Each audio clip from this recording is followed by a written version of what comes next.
Hindi pa ako tumakbo ng ganito kabilis sa aking 66 na taon gaya ng hapon na iyon nang tumawag ang ospital. Nanginginig ang aking mga kamay habang pinipisil ko ang cellphone sa tainga ko. Nakikinig sa mabilis na boses ng doktor na sinasabing dinalaw sa emergency surgery si Julian, ang aking asawa. Sa loob ng 42 taon nakita ko siyang magkasakit, tumayo, matumba, at muling bumangon. Pero hindi ko pa siya naramdamang ganito kalayo sa akin hanggang sa sandaling iyon. Amoy disinfektante at takot ang pasilyo. At tumutunog ang aking mga yabag sa sahig na parang tambol na nagmamarka ng ritmo ng isang bangungot na hindi ko pa rin naiintindihan. Nang malapit na akong makapasok, hinawakan ako ng isang nurse na namumula ang mga mata sa braso nang napakalakas na halos matumba ako. Mabilis, Al, magtago ka. Pekyan, maniwala ka sa akin. Sigaw niya sa bulong na puno ng desperasyon. Hindi ko naiintindihan, hindi ko naisip, sumunod lang ako. Dumulas ako sa ilalim ng pinakamalapit na kama, habang halos lumalabas na ang puso ko sa dibdib. Mula roon, nakadikit ang pisngi ko sa malamig na sahig. Nakita ko ang mga anino na dumadaan, berdeng sapatos, puting suot na may mansa. Narinig ko ang mabilis na utos, pabigat na hininga, at tuloy-tuloy na ugong ng mga makina. Makalipas ang 1-0 minuto, nang akala ko'y mawawalan na ako ng malay sa kakulangan ng hangin, nakita ko sila. Nakita ko si Julian na nakatayo ng tuwid. Walang senyales ng paghihirap. Hawak ang kamay ng isang babaeng hindi ako. Siya ay nakasivilyan, nakatali ang buhok, may hawak na ekspresyon ng pag-aalala na pinipigilan. Siya ay bumubulong sa tainga nito, at nabasa ko lang sa galaw ng labi niya ang sinasabi na sumira sa kaluluwa ko. Halos tapos na lahat. Natigilan ako sa lamig. Ang asawang akala ko'y malapit ng mamatay ay naroon, naglalakad, nagkukumpirma ng buhay at nagtatago sa akin ng isang bagay sa gitna mismo ng ospital. Gusto kong sumigaw, lumabas sa ilalim ng kama. Kalad ka rin ang katotohanan doon mismo. Pero hindi gumana ang aking mga paa. Pinulikat ako ng takot na hindi pa nangyari noon. Dumaan pa ang iba, sumara ang isang pinto, at naiwan akong mag-isa sa alingaw-ngaw ng nakita ko. Nang sa wakas ay naglakas loob akong lumabas sa aking taguan. Malamig na malamig ang aking mga kamay na halos hindi na makahawak ng bag ko. Sumandal ako sa dingding, humihinga ng mahirap, habang isang tanong ang pumipilipit sa dibdib ko. Ano ba talagang ibig sabihin ng peke na sinabi ng nurse na yon? At bakit normal na naglalakad si Julian nang sabi ng mga doktor ay nakikipaglaban siya para mabuhay? Pero bago magpatuloy, gusto kitang anyayahan sa isang espesyal na imbitasyon. Mag-subscribe sa channel at i-like mo ang video. Nakakatulong yan para makita kung sinusuportahan mo ako at nasisiyahan ka sa mga kwento ko. At i-comment mo rito sa baba kung saang lungsod ka nanonood. Ngayon, tuloy na tayo. Nakilala ko si Julian noong bata pa ang balat natin at buo pa ang mga pangarap. Ako'y 22 noon, siya 26. Nagtatrabaho siya bilang assistant accountant sa maliit na kumpanya ng transportasyon. Hindi siya guwapo, pero may kalmadong kumpiyansa na nagpatibok sa akin mula pa noong unang araw. Nagbakasal kami ng bata pa, walang gaanong pera, maraming plano, at bulag na tiwala sa isa't isa. Ako'y nananahi tuwing gabi para makatulong sa gastusin. Siya'y tumatanggap ng overtime. At sama-sama naming pinalaki ang pamilya na hanggang sa araw na yon sa ospital ay akala ko matibay na parang bato. 2 anak, isang bahay na nabayaran sa pamamagitan ng maraming sakripisyo, linggong misa, simpleng kaarawan, at rutinang naging kanlungan sa paglipas ng panahon. Ngayon, parang karton na dekorasyon na iyon ang buhay na iyon na nanganganib ng gumuho. Lumabas ako sa parking lot ng ospital nang hindi ko alam kung paano ako napunta roon. Kulay abo ang langit. Parang kahit ang panahon ay nagbabala sa darating na bagyo. Umupo ako sa bangko, pinipisil ang dibdib para pakikalmahan ang sakit na tumutusok. Sa mahigit 4 na dekada, si Julian ang aking kasama, kumpidensyal, ang lalaking humawak sa kamay ko nang ilibing ko ang mga magulang ko, nang mawala ang mga pagbubuntis ko, nang harapin ko ang menopause sa init at luha tuwing gabi. Paano nangyari na sa loob ng operating room ay natuklasan kong hindi ko siya kilala talaga. Gusto kong isipin na mali ang pagkakaintindi ko sa eksena. Baka epekto ng gamot. Baka pagod na isip ko ang gumawa ng maling larawan. Pero ang boses ng nurse ay patuloy na tumutunog sa loob ko na parang walang awang martilyo. Pek. Isang maikli, matigas, mapanganib na salita. Bumalik ako sa loob ng ospital na nagpapanggap na kalmado. Tinanong ko si Julian sa reception at sinabi nilang mahaba ang operasyon. Wala pa raw impormasyon. Nagsisinungaling sila. Nakita ko na mismo ng sarili kong mata na hindi siya walang malay sa operating table. Nakikipaglaban para mabuhay gaya ng sinabi nila. Nagdesisyon akong maghintay, maghintay at magmasid. Yan ang ginawa ko sa karamihan ng aming pagsasama. Maghintay na makauwi siya sa trabaho. Masdan ang pagod niya. Bigyang kahulugan ang katahimikan niya. Hindi magiging iba ngayon. Maliban na lang ngayon ay naghihintay ako ng katotohanang kayang sirain ang lahat. Makalipas ang 2 oras, lumabas ang isang doktor na seryoso ang mukha at sinabing komplikado, pero matagumpay ang operasyon. Makikita ko raw siya mamaya. Tumango ako, nagpapanggap na nabalitaan. Habang sa loob ay parang artista ako sa isang nakakatakot na dula. Hindi ako nakatulog ng gabing yon. Nakaupo sa waiting area, tinitingnan ko ang ibang pamilya na umiiyak, nag-aalayan, nagpapasalamat. At ako, iniisip ko lang ang kamay ni Julian na magkahawak sa kamay ng babaeng hindi ko kilala. Sino siya? Mula kailan ba siya umiiral? Anong klaseng plano ang isinasagawa sa loob ng ospital? Sa pagbubukang liwayway, pinayagan na akong makapasok para makita siya. Nasa kama siya na may mga wire sa dibdib, humihinga ng normal, masyadong normal para sa isang taong malapit ng mamatay. Nang imulat niya ang mata at makita ako, ngumiti siya ng ngiti na sa loob ng maraming taon ay kayang pakikalmahan ang lahat ng unos ko. Ngayon, hindi na niya ako nalinlang. Mahal, akala namin hindi ka na makakarating. Sabi niya ng mahina, parang nakareherse. Tiningnan ko siya ng tahimik, sinusubukang hanapin sa mukha niya ang lalaking nakilala ko. Ang batang mahirap na nangako sa akin ng tapat na buhay. Nakita ko ang pagod, isang anino ng paggabalisa.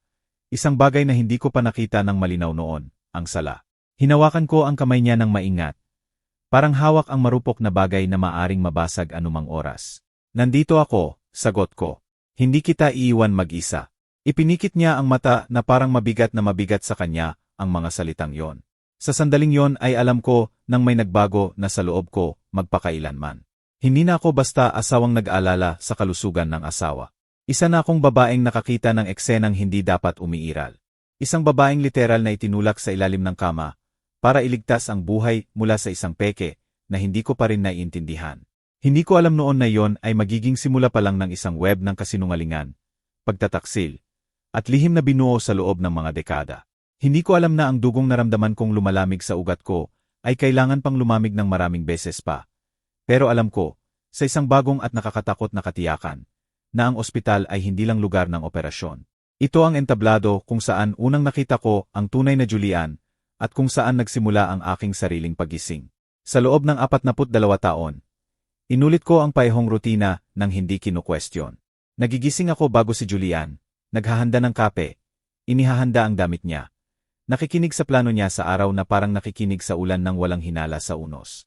Lagi niyang sinasabi na ang order at disiplina ang sekreto ng lahat. Trabaho, kasal, buhay. Hindi ako nagduda.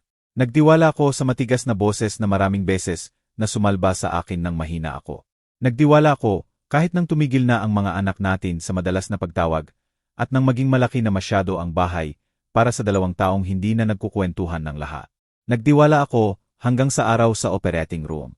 Habang natutulog siya na nakakonekta sa mga makina, binabalikan ko ang aming kasaysayan na parang sinusuri ang isang pelikula para hanapin ang eksenang napalampas noon. Naalala ko ang unang paglipat. Nang iwan namin ang apartment na paupahan para sa maliit na kondo. Umiyak ako sa tuwa habang siya'y nag-uusap tungkol sa investment, sakripisyo, future. Lagi ang future, hindi ang ngayon.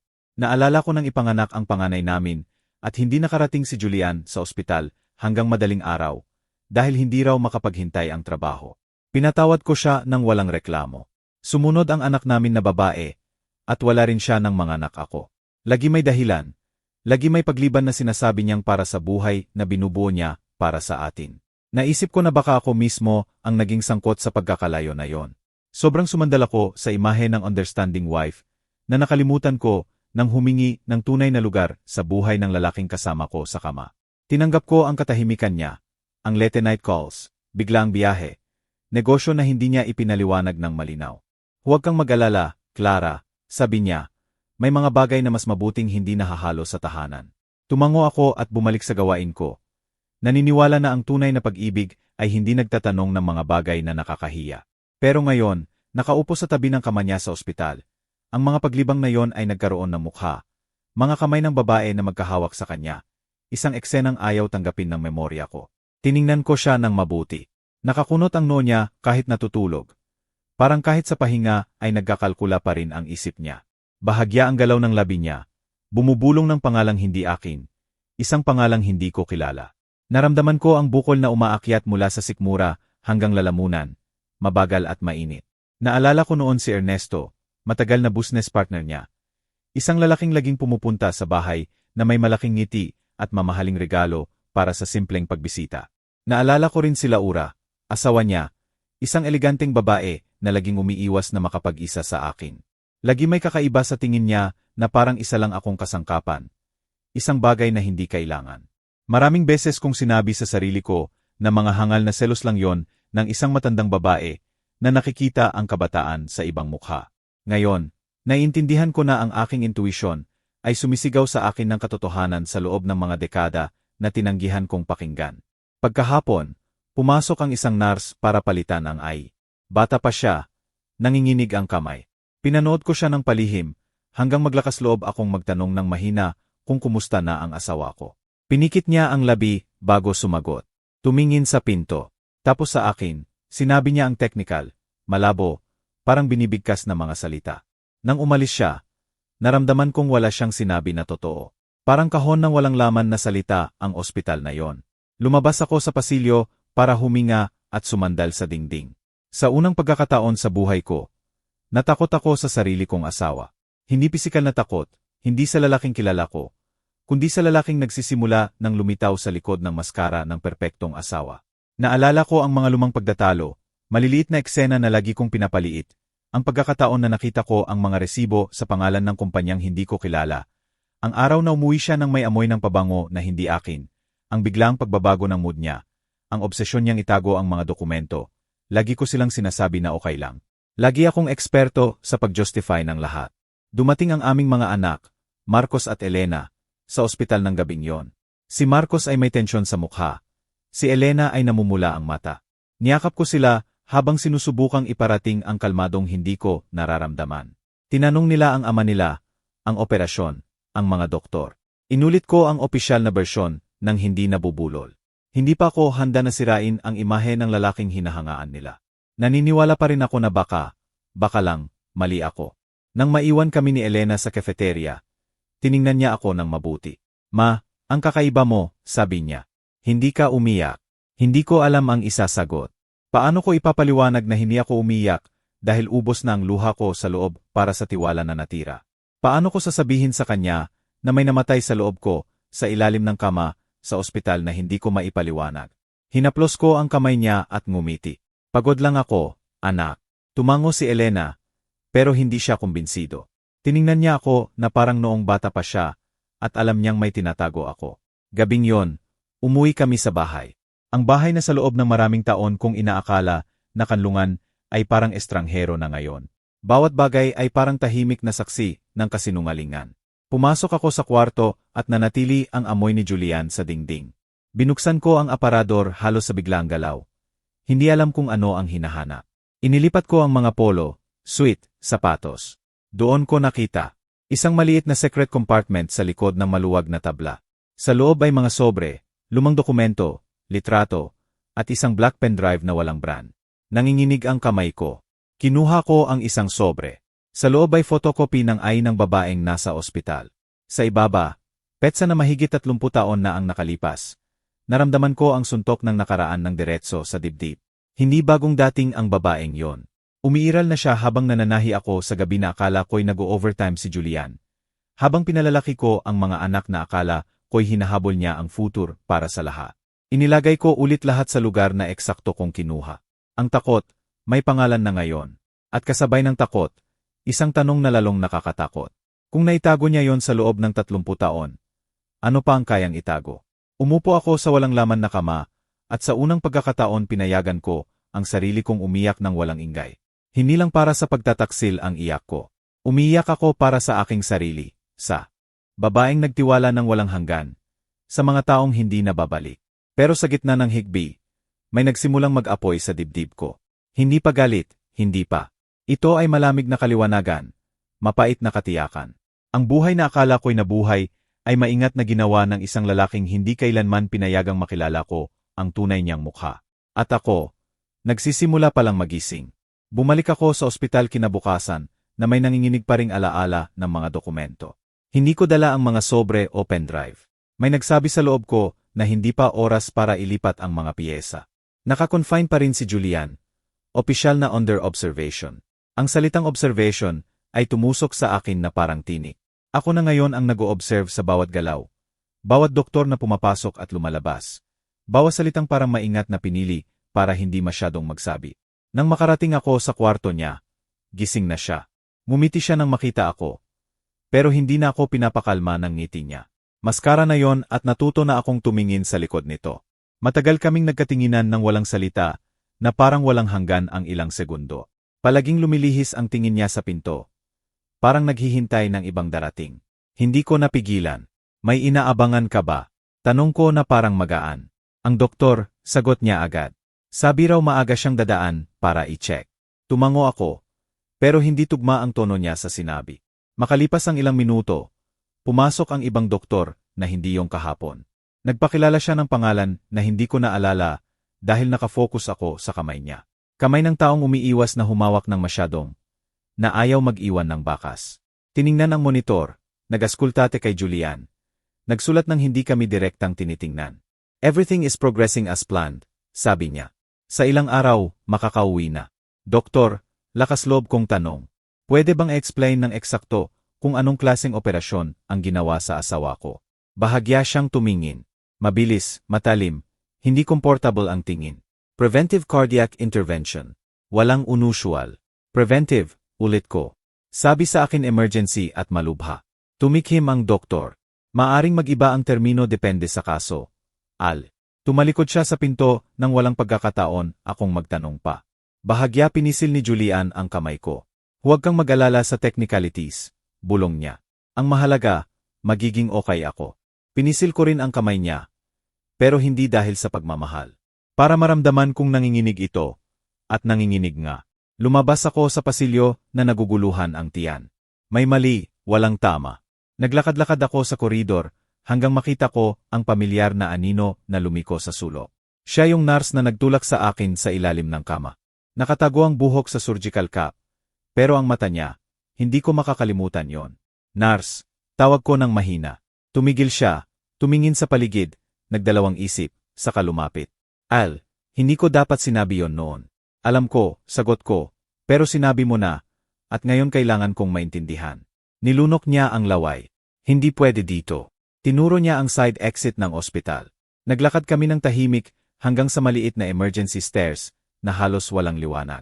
Doon, sa wakas, hinarap niya ako. Hindi po talaga inooperate ang asawa ninyo noong oras na yon, sabi niya. Tapos na po ang tunay na operasyon mga oras bago. Ano nga ba ang ginagawa nila roon? Ang nakita ninyo, puno ng takot ang mata niya. Pagpupulong. Mga doktor na hindi sa shift, babaeng civilian, mga dokumento sa operating table. Hindi ordinaryong medical procedure. Nagsimulang bumugso ng malakas ang tibok ng puso ko na nakakahilo. Pagpupulong, para saan? Para tapusin ang isang bagay, bulong niya. Isang bagay na hindi dapat ninyo makita. At ang peke na sinabi mo, nagdalawang isip siya sandali. Inanyayahan kayo sa ospital ng maaga. Kung diretso kayong pumasok sa sala, makikita ninyo ang sobra. Kaya pinagtago kita. Napakalamig na naramdaman ko mula paa hanggang ulo. Sino ang ayaw na makita ko? Hindi ko sigurado, pag-amin niya. Pero sobrang kinakabahan ang asawa ninyo. Napansin ko mula umpisa. Bumalik ang isip ko sa babaeng hawak ang kamay na hindi akin. Sa bulong na konfidente. Sa mga sekreto sa aparador. Sino yung babae? Tanong ko. Hindi ko alam, sagot niya. Narito ko lang na tinawag siya ng isa sa doktor na Elisa. Ang pangalang yon ay tumama sa akin na parang kidlat. Elisa. Binuksan ko ang mga sobre kagabi. Pero dokumento lang ang nakita ko. Walang malinaw na pangalan. Noon ko naintindihan na hindi pa handang mag-order ang mga piyesa. Mabilis na umalis ang nurse. Parang natatakot na makita kasama ako. Bumalik ako sa kwarto ni Julian na may isang malinaw na bagay. Ang ospital ay hindi lugar ng paghilom.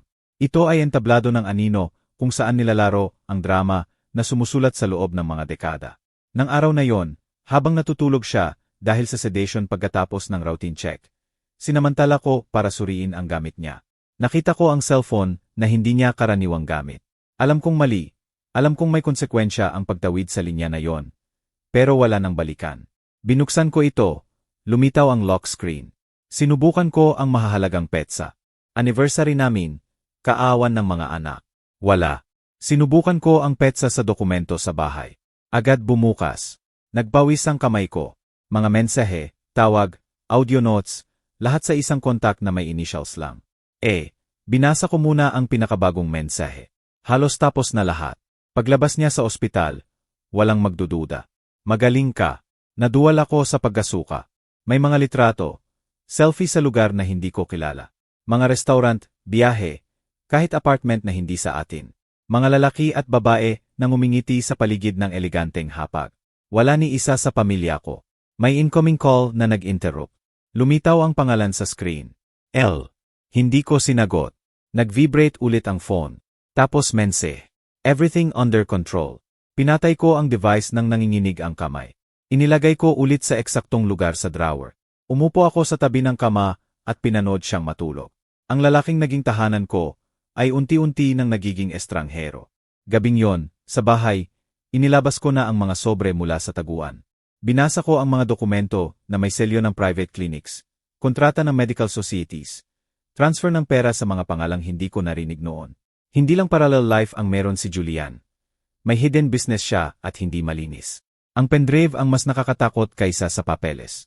Ikonekta ko sa computer habang lumulubog ang puso ko. Compressed videos, audio recordings, ilan may label na backup, iba final. Binuksan ko ang una. Puno ng boses ni Julian ang kwarto. Kung may magkamali, siguraduhin ninyong hindi makikita ng asawa ko kahit ano. Sabi niya ng malamig.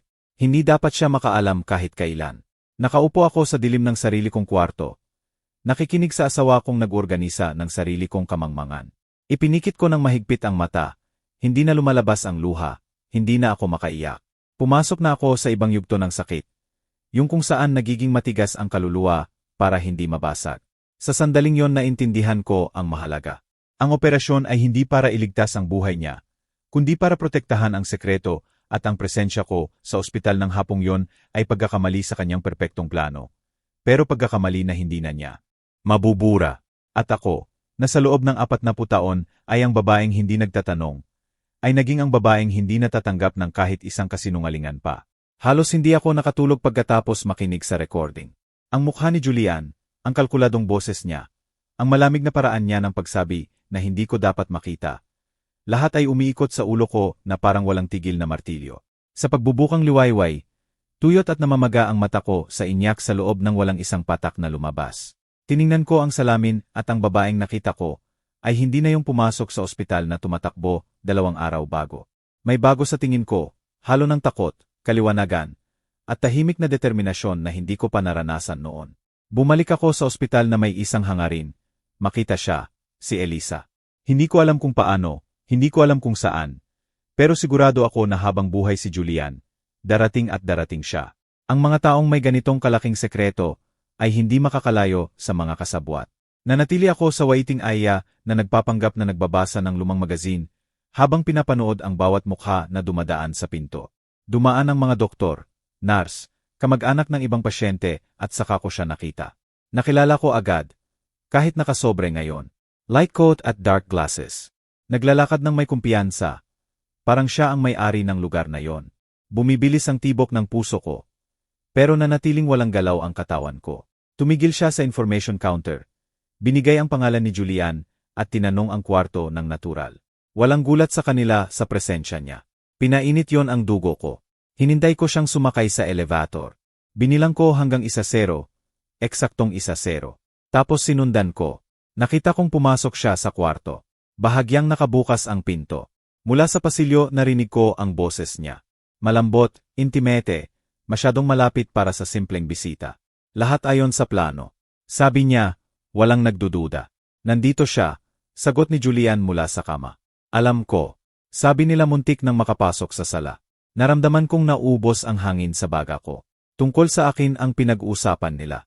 Binuksan nila ang sugat na hindi ko pa maipikit. Hindi na maulit, sabi niya. Pagtapos na to, wala na tayo sa abot niya. Tumahimik si Julian sandali.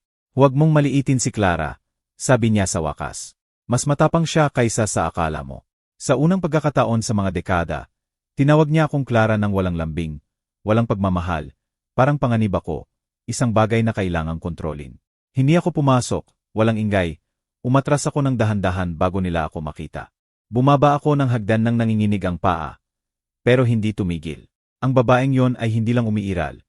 Aktibo siya sa lihim na buhay ng asawa ko, at hindi ko na kaya magpanggap na aksidente lang yon. Makalipas ang ilang oras, sa bahay, inilabas ko ulit ang mga sobre. Sa pagkakataong to, tiningnan ko ng kalmado. Nakita ko ang lumang litrato, dilaw na dahil sa panahon. Sa ibaba ay note sa sulat kamay ni Julian. Elisa, 1989. Naroon siya, bata pa, mahaba ang buhok, pareho ang matigas na mata.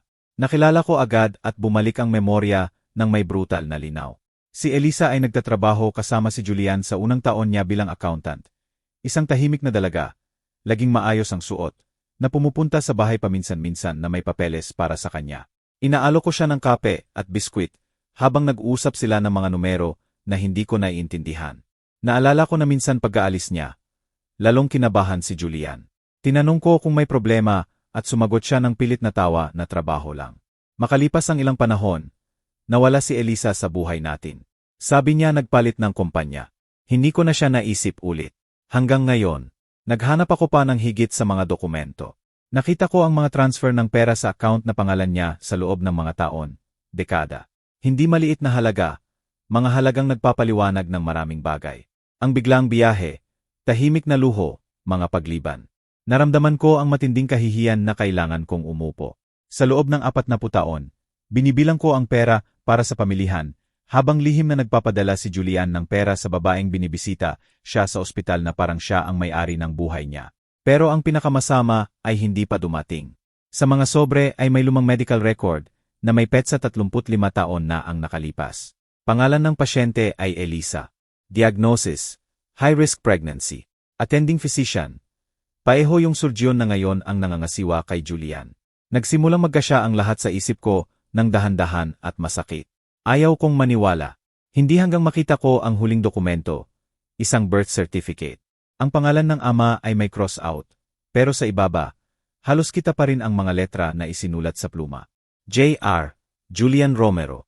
Umikot ang mundo sa paligid ko. Nawalan ako ng hangin. Pinisil ko ang papel ng napakalakas na nagusot ito nang hindi ko namamalayan. Hindi lang ako niloko ni Julian, may anak siya sa babaeng yon. Anak na lumaki malayo sa paningin ko. Pinakain ng perang tinulungan kong ipon sa pananahi, paglilinis, pagtalikod sa sariling pangarap. Tumayo ako ng mahirap at naglakad hanggang bintana. Sa labas, patuloy ang buhay na parang walang nangyari.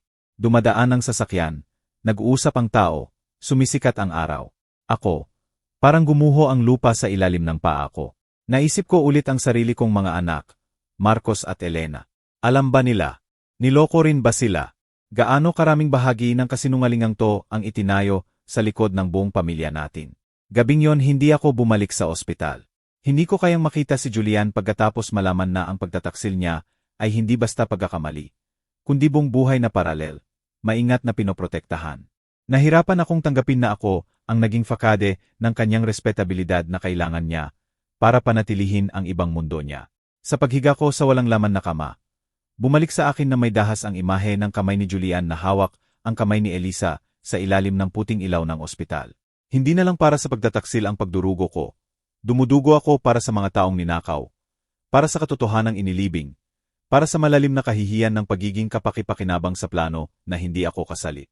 Pero kasabay ng sakit, may nabubuo sa loob ko. Hindi na lang sugat, ito ay mabagal, matiyagang apoy, isang katiyakan. Itinago nila sa akin ang isang buhay. Wala na akong obligasyon na protektahan sila. At sa unang pagkakataon mula nang magpakasal ako, itinigil ko ang pagtingin sa sarili bilang tapat at tahimik na asawa. Nagsimula akong makita ang sarili bilang babaeng alam na masyado para manahimik pa. Lumitaw si Elisa mula sa anino, pero ako rin. Nagdaan ang 2 araw nang hindi ako bumalik sa ospital. Pinatay ko ang cellphone, isinara ang kurtina, hinayaan kong manatili ang mundo sa kabilang panig ng pinto. Habang sa loob ko ay muling inaayos na may dahas ang mga piyesa ng buong buhay. Hindi ako umiyak, hindi sumigaw, hindi binasag kahit ano. Naglakad lang ako sa bahay na parang multo na sa unang pagkakataon ay nakikita ang mga dingding ng kulungan niya sa loob ng mga dekada. Bawat bagay ay nagsasalita sa akin ng bagong boses. Ang mesa kung saan ipinagdiwang ang maraming kaarawan. Ang upuan ni Julian, ang unan niya, ang mga libro, kahit ang amoy niya sa aparador, ngayon ay estranghero na, halos nakakasakit. Naisip ko si Elisa, ang anak nila, ang mga biyahe, ang mga transfer, ang mga kasinungalingang hinabinang. May sakit na pasensya. Naisip ko ang aking sarili, si Clara, ang babaeng naniniwala sa kasal na matibay na hindi naisip na kaya magtayo ng ibang pamilya, ang asawa, habang siya'y tumatanda na hawak ang fakede. Ang pagtataksil ay hindi na lang sumasakit bilang asawa, sumasakit bilang babaeng nagbigay ng kabataan, oras, katawan, at pananampalataya sa lalaking ginamit lahat yon bilang kasangkapan para panatilihin ang double buhay.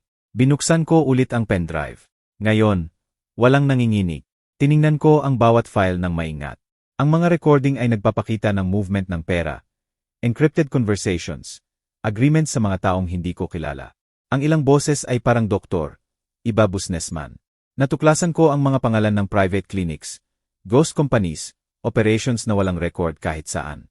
Hindi lang pamilya ang itinago ni Julian. Itinago niya ang illegal na negosyo na may kinalaman sa kalusugan, pagkamatay, suspicious transfers at mas malala pa, manipulation ng diagnosis. Naintindihan ko noon ang tunay na dahilan ng operasyon. Hindi para iligtas ang buhay, kundi para burahin ang bakas. Para isara ang cycle na dapat mailibing sa loob mismo ng ospital. Gabing yon, nakaupo sa dilim ng sala, naintindihan ko na hindi na ako basta niloko na asawa. Naging testigo ako, nang walang balak, ng isang mapanganib na bagay. At ang mga testigo, alam ko agad, dalawa lang ang destino, katahimikan o paggawasak. Nag-isip ako kung ano ang dapat gawin. Ang magsumbong ay nangangahulugang harapin, hindi lang si Julian, kundi buong network ng makapangyarihan. Ang umalis ay mangangahulugang dalhin ang bigat ng katotohanan mag-isa, hinayaan silang makawala. Ang direktang konfrontasyon ay maaring makapanganib sa akin. Sarado ang mga opsyon na parang pinto sa pasilyong walang labasan. Sa unang pagkakataon sa buhay ko, naisip ko ang sarili ko higit sa lahat. Hindi bilang asawa, hindi bilang ina, hindi bilang haligi ng sinuman. Naisip ko ang sarili bilang babaeng niloko, ginamit, minanipula sa loob ng 40 taon.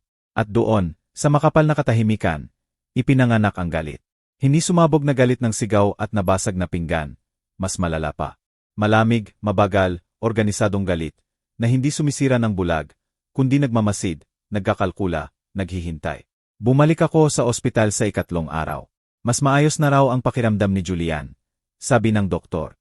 Naglalakad na siya na may tulong, ngumingiti sa lahat, ang perpektong lalaki, ang nakaligtas na asawa, ang medical miracle.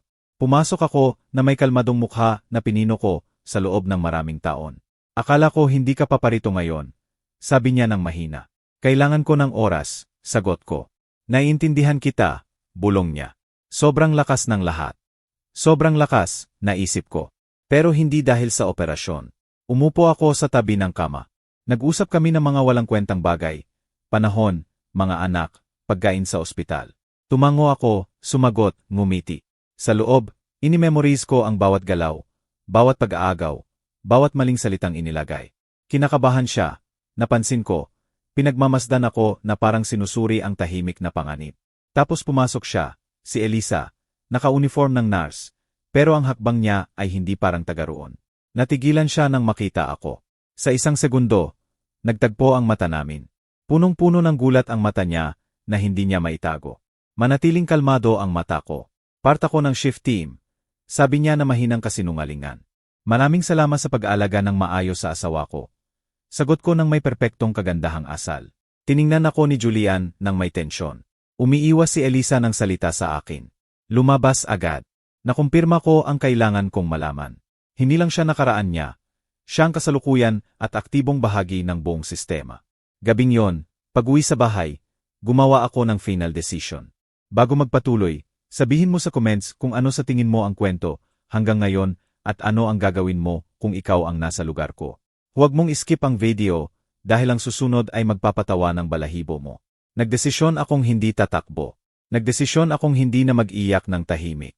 Nagdesisyon akong hindi agad magsumbong. Ang pinakaepektibo ay hindi laging pinakamabilis. Ang pinakaepektibo ay yung walang labasan. Nagdesisyon akong alamin ang lahat. At kapag sinabi ko ang katotohanan, hindi lang katotohanan ng niloko na asawa. Ito ay katotohanang magbabagsak ng imperyo. Kinabukasan, nagpanggap ako ng perpektong normal. Tinawagan ko sina Marcos at Elena, Sinabing maayos ang ama nila. Malapit nang makauwi. Naglinis ng kusina, namili, naglaba. Walang nakapansin ng pagbabago sa akin. Walang nakapansin na bawat galaw ko ngayon ay may nakatagong layunin. Naghanap ako ng lumang agenda, phone numbers, contacts na inignora ko sa loob ng taon. Tinawagan ko ang dating kaibigan na naging sekretary sa kumpanya ni Julian bago magretiro. Nagpanggap ako ng nostalgia. Naalala mo ba si Elisa? Tanong ko ng diretso. May katahimikan sa kabilang linya. Sagot niya. Akala ko alam mo na.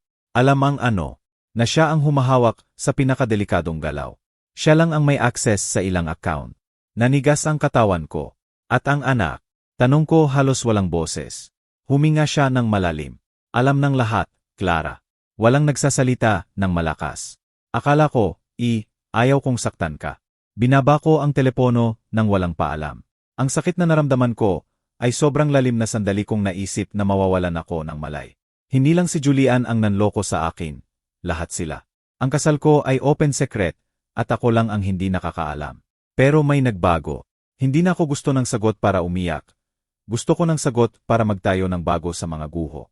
Gabing yon binuksan ko ang lumang notebook at nagsimulang magsulat ng pangalan, petsa, datos, koneksyon. Lahat na maaring maging ebidensya. Lahat na maaring maging legal, moral, at public na sandata. Tiningnan ko ang reflection ko sa salamin ng bintana. Naroon pa rin ang mga kunot, ang puting buhok. Pero sa mata ko ay may lumitaw na babaeng hindi ko kilala noon. Hindi na si Clara na sumusunod, hindi na ang asawang naghihintay. Ito ay ibang tao. Isang taong nagdesisyon ng hindi magpatawad ng walang katotohanan. Isang taong nagdesisyon na ang huling galaw ay hindi nila gagawin, ako ang gagawin. Nagsimula akong gumalaw ng tahimik. Tulad ng gumagalaw ang mga taong alam na ang isang maling hakbang ay maaring magastos ng buong buhay. Bawat umaga, pareho ang ritual. Magluto ng kape, ayusin ang bahay, tumingin sa labas na parang walang nag-aapoy sa loob ko. Pero sa loob, bawat minuto ay kalkuladong galaw. Hindi ko na pinayagan ang sarili ko ng impulse. Hindi ako nagtatanong ng malakas, hindi nagpapakita ng duda, nagmamasid, nagsusulat, naghihintay. Isang linggo pagkatapos, pinayagan ng makauwi si Julian. Bumalik siya sa bahay bilang ang nakaligtas na hinahangaan ng lahat. Nagpadala ng bulaklak ang kapitbahay. Tinatawagan ng mga anak tuwing gabi. Pinag-uusapan ang milagro. Tinanggap ko siya ng may payhong lambing na ginamit ko sa loob ng 4 na dekada. Inayos ko ang unan niya, nagluto ng mainit na sopas, nilinis ang sugat niya at habang ginagawa yon, inimemorize ko ang bawat tawag na natatanggap niya, bawat mensahe sa screen niya, bawat lakad sa hardin tuwing gabi na may hawak na telepono. Bihira tumawag si Elisa, pero kapag tumawag, nagsasara si Julian sa banyo o lumalabas sa bakuran. Nagpapanggap akong walang napapansin. Natuto akong gumalaw ng walang ingay, makinig sa usapan sa bahagyang bukas na pinto, kilalanin ang makapal na katahimikan. Sa gabi, habang natutulog siya at regular ang hininga, sinusuri ko ang phone niya ng maingat. Natuto akong i-unlock ng walang bakas. Natuklasan ko ang hidden apps, encrypted codes, mensahe na otomatikong nawawala. Idinisenyo lahat para walang bakas, pero natuto na akong magbasa sa pagitan ng linya. Tinawagan ko ulit ang dating kaibigan sa kumpanya. Ngayon, mas diretso ako. Hiniling ko ang mga pangalan, petsa, galaw. Nagdalawang isip siya sa takot, pero sa wakas nagsalita. Binanggit niya ang secret meetings, dokumentong sinisira pagkatapos ng araw, parallel accounting system. Sinabi rin niya ang private clinic kung saan dinala ni Julian ang special patients, mga taong may maraming pera, maraming kapangyarihan, mga sakit na hindi dapat may record. Nagsimula akong maunawaan ang laki ng nasa harap ko. Hindi lang niloko si Julian. Siya ay matagal ng K-player sa estruktura kung saan ang buhay ng tao ay naging numero sa transfer. Isang hapon, habang mahimbing na natutulog siya dahil sa sedative, pumasok ako sa studio niya. Yung kwarto na halos hindi ko pinapasukan dahil sa respeto sa trabaho niya. Doon ko nakita ang hinintay ko mula umpisa, ang wall safe sa likod ng lumang painting. Alam ko na ang kombinasyon dahil sa isa sa mga audio niya. Binuksan ko ng walang hirap. Sa loob ay cash, passport sa pangalan ng iba, kontrata sa wika na halos hindi ko naiintindihan, at black notebook na sulat kamay ni Julian. Kinuha ko ng malamig ang kamay. Hindi love notes o personal reflection. Mga listahan, bayad, pangalang may cross-out, medical notes, initials, petsa ng procedures. Naduwal ako nang mabasa ang isa. Patient RM. Diagnosis altered. Family not informed. Naalala ko si Raimundo, dating kilala sa barangay na namatay ilang taon na ang nakalipas pagkatapos ng Gyumanoy routine operation. Dumalo ako sa libing niya na may dala na homemade keke. Naisip na unfair ang buhay. Ngayon, naiintindihan ko na may address din ang kawalan ng hustisya. Isinara ko ang sefe na parang walang nangyari. Bumalik sa kusina at nagpainit ng tubig. Nagising si Julian makalipas. Anong ginagawa mo? Tanong niya. Ang dati, sagot ko, inaalagaan kita. At totoo yon, inaalagaan ko siya. Inaalagaan ko siya gamit ang sarili kong kamay. Nagsimula akong bumisita sa dating kakilala sa ilalim ng inosenteng dahilan. May sakit na tiya, nakalimutang anniversary, casual na kape. Sa bawat pagkikita, nagtatanong ako ng mga bagay na parang alaala lang. Pero talagang naghahanap ng pattern. Natuklasan ko ang maagang pagkamatay, conflict na mana, confusing diagnosis. Unti-unti, nagkakaroon ng hugis ang puzzle. Isang gabi, dumating si Elisa sa bahay. Nasa sala ko nang marinig ko ang boses niya sa may pintuan. Walang prior call. Walang paalam. Tumayo agad si Julian, hindi comfortable. Hindi ka dapat pumunta rito, bulong niya. Kailangan nating mag-usap, sagot niya ng matatag. May hindi tama sa plano. Pumasok ako sa may pintuan na may kalmadong ngiti. Magandang gabi. Gusto mo bang kape? Tiningnan ako ni Elisa nang may halos hindi nakatagong paghamak. Salamat, hindi na, sagot niya. Dumating lang ako para sa urgent matters. Kung ganon, pag-usapan ninyo rito, mungkahi ko. Bahay ko rin to. Nanigas si Julian. Nagdalawang isip si Elisa. Sandali kong akala na alis siya. Pero sa wakas tumango siyang manatili. Nag-usap sila ng mga term na sa pandinig ng iba ay parang ordinaryong negosyo. Deadline, delivery, delay, documents. Naghahain ako ng tubig at biskwit na parang walang naiintindihan. Pero bawat salita ay nakafile sa memorya ko. Bago umalis, tiningnan ako ni Elisa ng diretso. Napakalakas ninyong babae, sabi niya. Hangang-hanga ako. Hindi mo ako kilala, sagot ko ng kalmado. Baka higit pa kaysa sa akala mo. Isinara ko ang pinto pagkaalis niya. Hindi ako tiningnan ni Julian sa mata sa natitirang gabi. Mula noon, alam ko nang naubos na ang oras. May gumagalaw sa pagitan nila. Isang malaking bagay. At kailangan kong bilisan ang hakbang ko. Gumawa ako ng digital file na may kopya ng lahat. Documents, transfers, audios, litrato, pangalan. Pinaghiwalay ko sa 3 pendrive. Isa sa akin. Isa itinago ko sa labas ng bahay sa lugar na ako lang ang nakakaalam. Ang pangatlo ay ipinagkatiwala ko sa taong hindi nila akalaing magkakaroon yon. Ang asawa ng isa sa dating partner ni Julian. Isang babaeng nagdusa rin ng tahimik sa halos parehong kwento. Kung may mangyari sa akin, sabi ko, ibigay mo sa media. Naintindihan niya nang walang tanong. Bawat gabi bago matulog, binabalikan ko sa isip ang mga galaw na parang invisible chessboard. Akala nila sila ang may kontrol. Akala nila nabura na nila ang lahat ng bakas. Akala nila ako pa rin yung babaeng hindi nagtatanong, sumusunod, nagtiwala ng bulag. Hindi nila alam na hindi na ako naglalaro para iligtas ang kasal. Naglalaro ako para iligtas ang katotohanan ko. At ang natutong gumalaw sa anino, natututo ring magpasiklab ng tahimik. Dumating ang araw ng konfrontasyon nang walang malaking anunsyo. Walang nakikitang palatandaan. Isang ordinaryong Huwebes, maliwanag ang langit. Parang nanunuya ang buhay sa unos na daladala ko sa loob. Nag-almusal si Julian ng tahimik. Nagbabasa ng dyaryo gaya ng maraming umaga. Naghain ako ng kape nang may parehong kalmado. Walang makakaalam na iyon ang huling pagkakataon na magpapanggap tayong normal na mag-asawa. Gabing yon may family dinner sa bahay. Darating si Marcos kasama ang asawa. Si Elena diretso mula sa trabaho. Iminungkahi ito ni Julian para ipagdiwang ang recovery niya. Agad akong pumayag. Akala niya dahil sa pagmamahal. Alam ko na ito ang perpektong stage. Nagluto ako ng dahan-dahan na may eksaktong galaw. Bawat putahi ay parang countdown. Walang kaba. May mapanganib na katahimikan. Yung lumilitaw lang kapag wala ng balikan. Bago dumating ang bisita, binuksan ko ang safe sa huling pagkakataon. Kinuha ko ang black notebook, pati ang pangatlong pendrive, inilagay sa bulsa sa loob ng damit ko. Isinara ang safe, itinago ang susi sa dati. Dapat manatiling buo ang lahat hanggang sa hindi na. 8:08 ng gabi, tumunog ang doorbell. Pumasok si Marcos na nakangiti, tinatanong ang ama. Sumunod si Elena na pagod pero masaya. Mabilis na puno ng boses, kubyertos, amoy ang hapag. Masigla si Julian, ipinagmamalaki ang bagong pagkakataon. Ako, Nanonood mula sa pwesto ko ng tahimik. Nakikita kung paano umuupo ang bawat isa ng walang hinala na nakaupo sila sa paligid ng bomba na nakaon na. Sa kalagitnaan ng hapunan, bago pa ihain ng dessert, may tumawag ulit sa pinto. Nanigas si Julian. Tumayo ako. Ako ang magbubukas, sabi ko. Alam ko eksakto kung sino. Binuksan ko at naroon si Elisa. Elegante gaya ng dati. Ngiti na nagyelo nang makita ako. Magandang gabi, sabi niya. Hindi niya sinasagot ang tawag ko. Nasa dining room siya. Pasok ka. Nagsisimula pa lang kaming maghain ng dessert.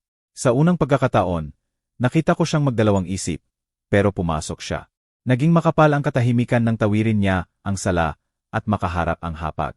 Nagkunot ang noo ni Marcos. Sino to? Matandang kaibigan sa trabaho. Mabilis na sabi ni Julian. Matanda nga na may susi ng bahay na to. Dagdag ko ng mahina. Binigyan ako ni Elisa ng matalim na tingin. Namutla si Julian. Umupo akong muli ng dahan-dahan. Bago tayo magpatuloy, sabi ko, gusto kong magbigay ng maliit na toos. Kinuha ko ang baso. Walang nanginginig ang kamay ko. Para sa katotohanan, dagdag ko. Naging hindi makahinga ang hangin. Nagkatinginan sina Marcos at Elena nang nalilito. Ma, anong sinasabi mo? Tapos inilabas ko ang black notebook at inilagay sa hapag. Mabigat at malalim ang tunog. Nito, sabi ko. Tumayo nang bigla si Julian. Clara, hindi mo alam ang ginagawa mo. Alam ko ng eksakto, sagot ko. Alam ko na yan sa loob ng linggo. Binuksan ko ang notebook sa may bookmark. Binasa ko ng malakas ang mga pangalan. Petsa, procedures. Tiningnan ako ni Marcos na parang hindi niya naiintindihan ang wika. Nagsimulang umiyak si Elena nang hindi alam ang dahilan. Tapos inilabas ko ang pendrive. Narito ang mga recording, tuloy ko. Ang mga transfer, ang binagong diagnosis, ang mga operasyon na hindi naman kailangan. Umurong si Elisa. Kababaliwan to, sabi niya. Wala kang totoong ebidensya. Mayroon, sagot ko. At hindi lang ako. Inilabas ko ang phone at inilagay sa loudspeaker. Tinawagan ko ang number na na-memorize ko. Emares Raquel, sabi ko nang sumagot. Pwede na kayong pumasok. Tumunog ulit ang pinto. Makalipas ang ilang minuto, pumasok ang isang matandang babae na pagod ang mukha. Sa likod niya ay isang binata. Pagkakita sa kanila, napatigil si Elisa. Umurong si Julian na parang nakakita ng multo.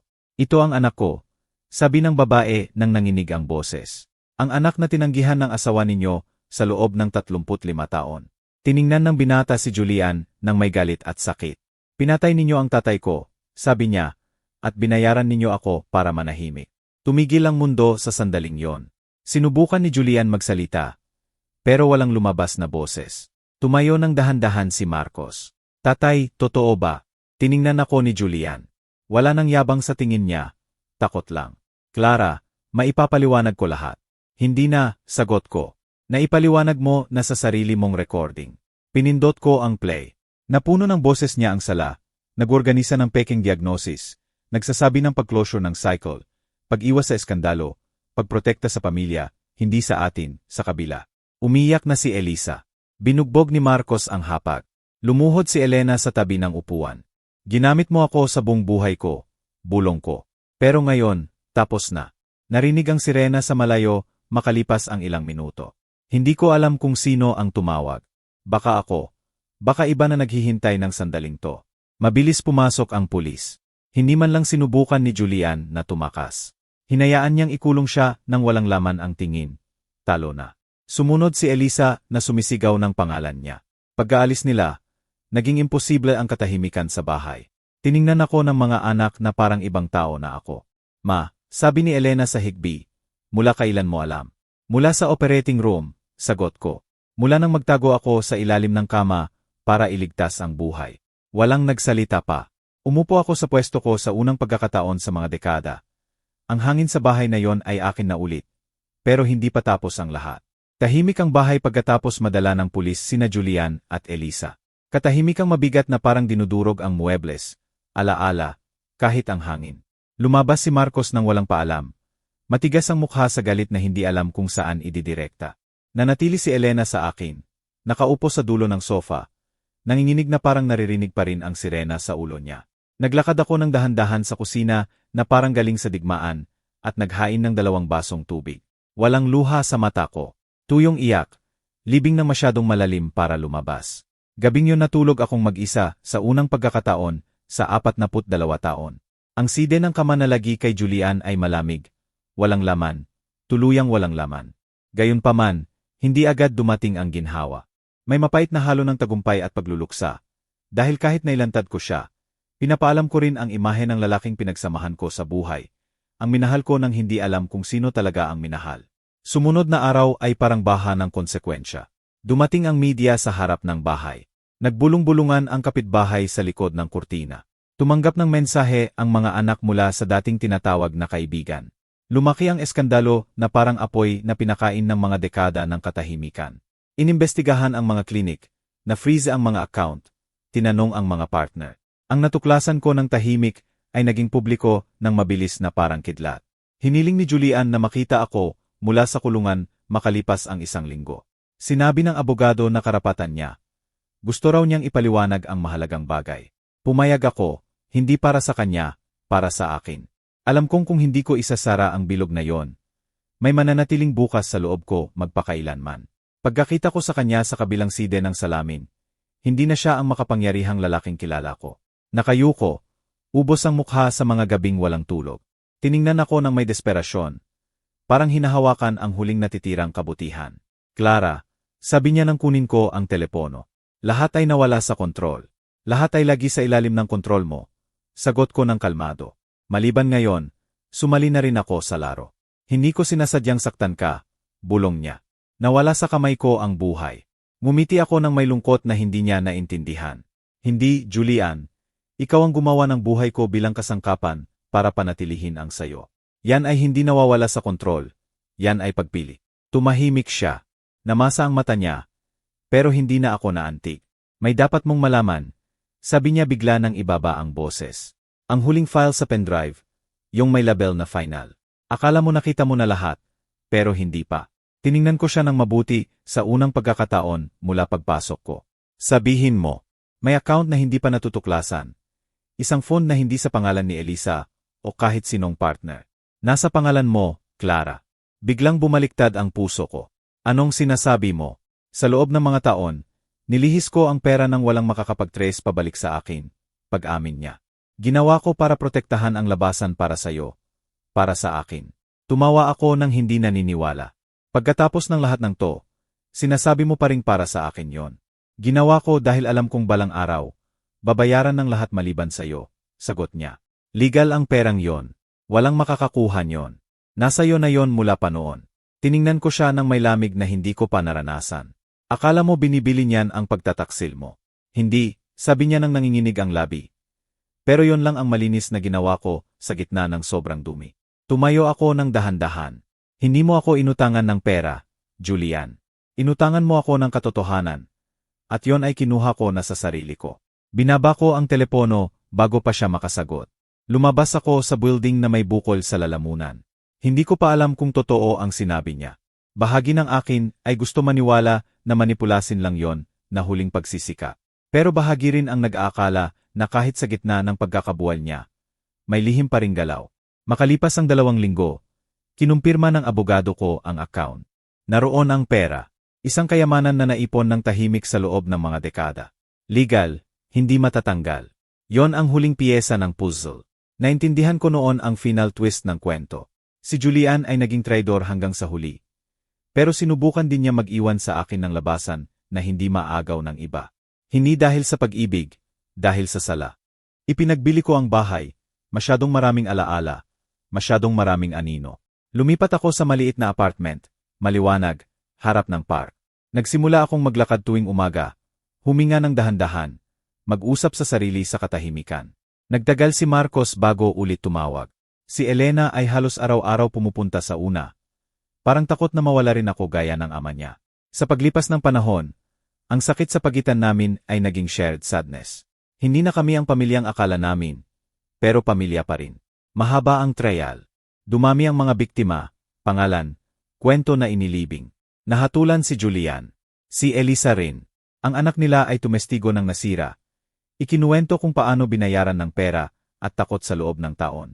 Dumalo ako sa korte 1 beses lang. Hindi ko na kailangang makita siya ulit. Wala na siyang kapangyarihan sa akin.